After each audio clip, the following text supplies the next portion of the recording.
Okay, so this is well, my second video on the World Undone 1914 series, and this one is the Masurian Lakes scenario in the East Prussia module, the very first one. And I'll be honest with you, the reason why I'm doing this video, I kind of felt like crap after the first video.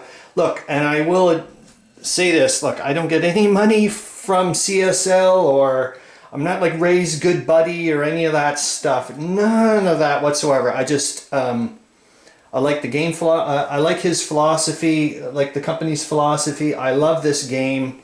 And yeah, I just kind of wanted to do it, like give it a bit of like proper credit, or a little bit better. I'm not saying like this video is going to be, you know, a giant step up from the first one, but at least I'm not like wandering around with it. I've got it kind of on a tripod thingamajig.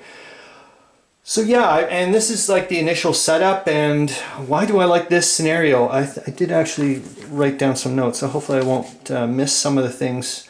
So, well, first off, this is definitely the scenario I've played many times. I think I've played this for, oh gosh, I think maybe close to 15 times now. Yeah, most of those, well, all but one have been solo. And it was the very first scenario that I introduced Rob to. The reason being is, well, it is a bit asymmetric in a sense, but I will say that the victory conditions for the Germans, I would say, is harsh, because I don't think if you've got the rules down pat, or if you've appreciated the fact of how effective the Germans are with rail, and if the Russians don't clue into that, if the Russian player doesn't clue into that, and if the German player does, they can, they can get behind the lines really fast. Because this game, I think I've mentioned it before, you can, if you don't perform combat in the first turn, your unit has the possibility of moving in the second turn as well. So you can like really move very quickly.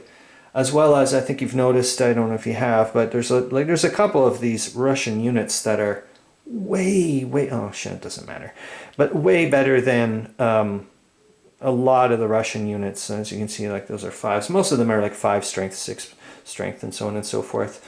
Yeah, so this is the first, the Russian First Army trying to do, I guess, what do they call it, a fighting retreat to get back, and then the Germans trying to stop them. So the Germans in this, in the victory conditions in this scenario is to get them, well, to get every Russian unit off, out of East Prussia, either eliminated or pushed, pushed back to the border. And trust me, that's a tough task. You've only got 8 turns to do it. And but like I said, you can do it. But man, do I love playing this scenario, and I can't wait to play it again against Rob, because now we've played this game so much. And that's the beauty, I think, that a lot of people forget about. They play a game a couple of times and then go on to something else. But like I was saying in the previous one, for Rob and I, it's hit a sweet spot for us. So we're going to be playing this game over and over again, because it's like, okay, now I'm going to try this thing out, and so on and so forth, because I am biting at the bit now that Rob and I have, we're starting to appreciate how, cutting off lines of supply in this game can just be brutal, and yeah, can cause a lot of issues really quick. What else do I like about this game, or this scenario in particular? Well, as you can see, it's a small footprint.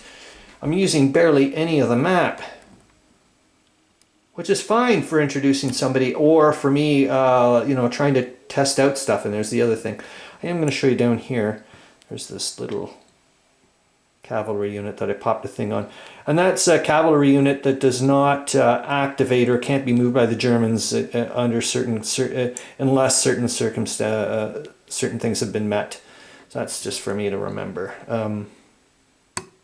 Especially with the double movement, because you've got to start figuring out which ways, like, okay, like how am I going to record who did what? What else do I like about it? Yeah, as I mentioned, you've only got 8 turns, so I'm not going to be here all afternoon long learning things or playing a game with somebody. There's obviously, as you can see, there's not a lot of counters. The only stacking really here, I think, yeah, it's just here, the two artillery units and Rennenkamp's headquarters, which is an option in this scenario, but I mean, I don't want to have them on. Also, I find understandable objectives. I mean, the objective for the Russians is to not leave East Prussia, and the Germans, it's to get rid of them. And like I said, there's tons of replayability with this scenario in particular. And all the rules, even the optional ones, can be used. So it's not as in this scenario. Well, you're like fortresses can be everything. You're gonna in this scenario you get to play with all the rules, which I think is great. Other than that, I'm not going to tell you how I play. Excuse me, the Germans or the Russians. I prefer to play the Russians, because it's just the way it started, and Rob's picked. I suggested he picked the Germans just due to the fact that we weren't worried about the victory conditions when we first played. It was just like, hey, let's just I'm gonna help you learn the mechanics and so on and so forth, and go from there. And yeah, so we didn't care about any of the At the end, it was like, so what did you think? Did you have fun? And I was like, yeah. And he was like, yeah, let's play this again. And trust me, I have tried to get Rob to play other games right now, and he's not. Like, I've set up the board, I've put the counters. I'm like, look at all these shiny, nice things. And Rob's like, no, I wanna really master this game. I'm having a lot of fun. And so am I. So yeah, it's been a wonderful time, and I hope it keeps going for sure. I'm sure it will. All right, that's it.